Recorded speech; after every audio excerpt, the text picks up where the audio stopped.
Hello students, today we are going to learn a new topic that is building sentences. चला तर मग सुरू करूया. सर्वप्रथम आपण दिलेली इन्स्ट्रक्शन किंवा सूचना वाचूया. Choose one word or phrase from each house and make meaningful sentences. प्रत्येक घरातील एक शब्द किंवा शब्दगट निवडा आणि अर्थपूर्ण वाक्य तयार करा. तर या ठिकाणी 3 घरं आहेत किंवा हाऊसेस आहेत आणि या प्रत्येक घरामध्ये काही शब्द आहेत. पहिल्या घरामध्ये कर्ते आहेत किंवा सब्जेक्ट्स आहेत. दुसऱ्या घरामध्ये ॲक्शन वर्ड्स आहेत आणि ते पास्ट टेन्समध्ये आहेत. आणि तिसऱ्या घरामध्ये काही फ्रेजेस आहेत. तर सर्वप्रथम पहिल्या घरामधील शब्दांची आपण ओळख करून घेऊया.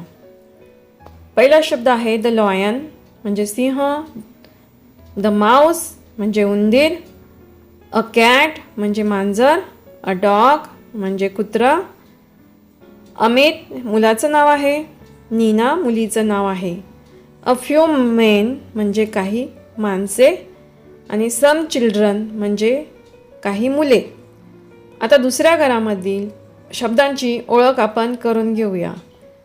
हे पास्ट टेन्समधील व्हर्ब्स आहेत, क्रियापद आहेत.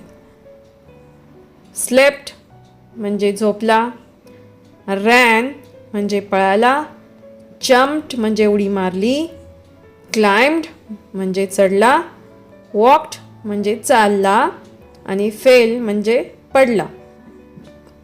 तिसऱ्या घरातील फ्रेजेसची आपण ओळख करून घेऊया. अंडर द ट्री म्हणजे झाडाच्या खाली, टू द वॉल म्हणजे भिंतीकडे, फ्रॉम द ट्री म्हणजे झाडावरून किंवा झाडापासून, अ वॉल म्हणजे भिंत, ऑन द वॉल म्हणजे भिंतीवर, ऑन द मॅट म्हणजे चटईवर. आता ह्या 3ही घरांमधील एक एक शब्द घेऊन त्यापासून आपण अर्थपूर्ण वाक्य तयार करूया. चला तर मग पहिलं वाक्य बनवूया आपण. The lion slept under the tree म्हणजे सिंह झाडाखाली झोपला. दुसरं वाक्य the mouse ran to the wall म्हणजे उंदीर भिंतीकडे पळाला.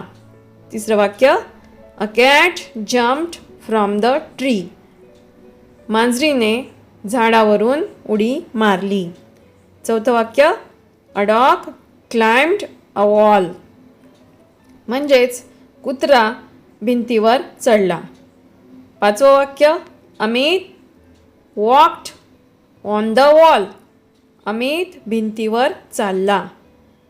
पुढचं वाक्य Nina fell on the mat Nina चटईवर पडली. त्याच्या पुढचं वाक्य बघूया. A few men slept under the tree थोडी माणसे झाडाखाली झोपली. त्याच्यानंतर some children jumped from the tree काही मुलांनी झाडावरून उडी मारली. तर अशा प्रकारे प्रत्येक कर्त्यापासून आपण 6 वाक्य बनवू शकतो आणि त्यामुळे या 3ही हाऊसेसमधील शब्दांपासून आपण 50पेक्षा जास्त वाक्य बनवू शकतो. तर अशा प्रकारची वाक्य तुम्ही स्वतः तयार करायची आहेत, ती वहीमध्ये लिहायची आहेत आणि तुमच्या शिक्षकांना दाखवायची आणि तपासून घ्यायची आहे. विद्यार्थी मित्रांनो, आता आपण दुसरा जो टॉपिक आहे किंवा दुसरा जो क्वेश्चन आहे त्यामध्ये कोणती कृती करायला सांगितलेली आहे ती आता बघूया. चूज वन वर्ड और phrase from each house and make meaningful sentences. यामध्ये आपल्याला या हाऊसमध्ये किंवा घरांमध्ये जी वर्ड्स आहेत किंवा फ्रेजेस आहेत ते घेऊन 3ही घरातील वर्ड्स एकत्र करून मिनिंगफुल सेंटेन्सेस तयार करायचे आहेत. तर हे सेंटेन्स बनवण्याच्या अगोदर आपण प्रत्येक घरातील शब्दांची किंवा फ्रेजेसची ओळख करून घेऊया.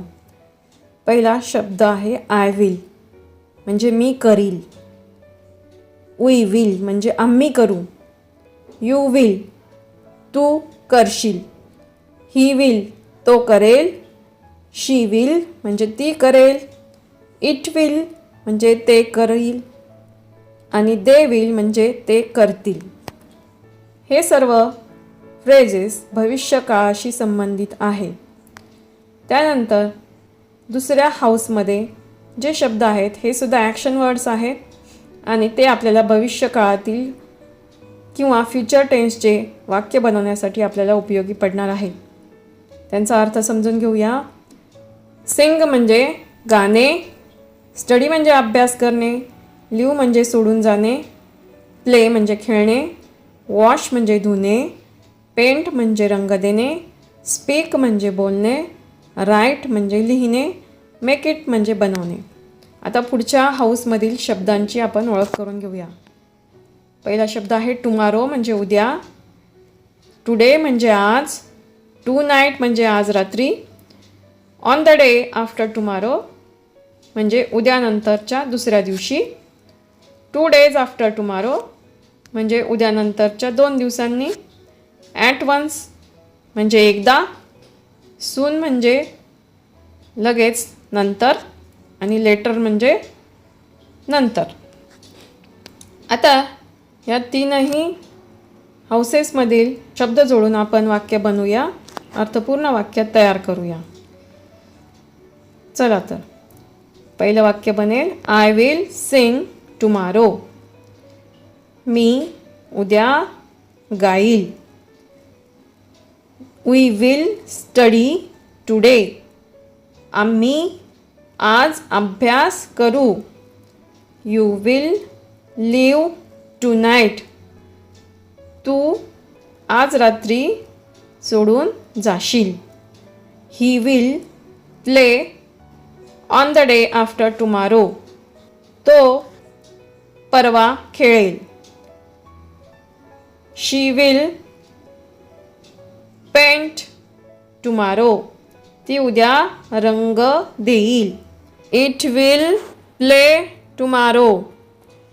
ते उद्या खेळेल. They will make it today. ते आज बनवतील. Now try to add the following words to your sentences to make bigger and meaningful sentences.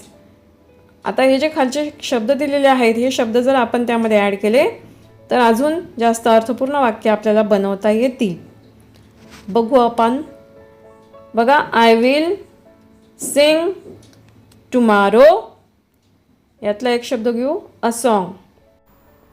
I will sing a song tomorrow म्हणजे मी उद्या एक गाणे गाईल. We will study this lesson today म्हणजे आम्ही आज या धड्याचा अभ्यास करू. त्यानंतर you will leave this place today. तू ही जागा आज सोडून जाशील. He will play a game tonight. तो हा खेळ आज संध्याकाळी खेळेल.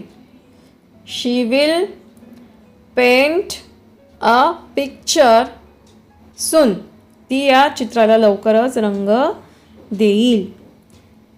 त्यानंतर it will make it a story tomorrow. ते ही कथा उद्या बनवतील. I will wash my clothes tomorrow. मी माझे कपडे उद्या धुवील. She will write a few lines later. ती काही ओळी नंतर लिहील. He will study this lesson at once.